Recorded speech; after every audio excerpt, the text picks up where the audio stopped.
يا صباح الفل. بصوا بقى احنا هنعمل النهارده وصفه الاندومي، فالفيديو ده ممنوع فيه الضحك. تمام. انا من عشاق الاندومي، تطلع بقى مسرطنه تطلع ميه نار، انا بحبها وبحب كل فتره والتانيه كده عشان ما بيبقاش فيها استمراريه في البيت، كل 10 ايام كده اجيبها بطريقه جديده كده ندلع نفسنا.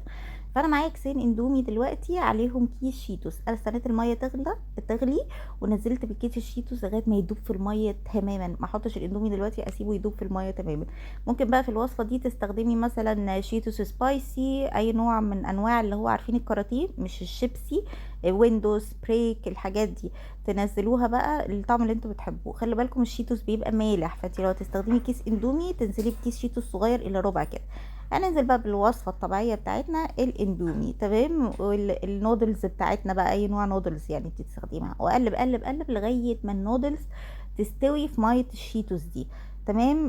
خلاص النودلز لقيناها استوت، هنضيف بقى اضافه جميله خالص لذيذه كده انا بحبها. عارفين الريد شيدر اللي هو الشيدر بس بيبقى لونها احمر؟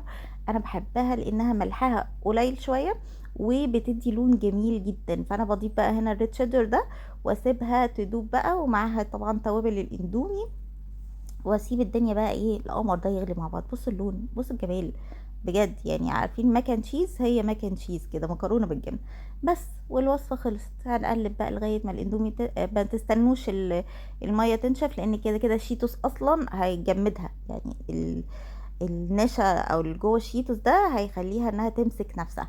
فانتي تقفلي عليها دلوقتي، انا هقفل اهو.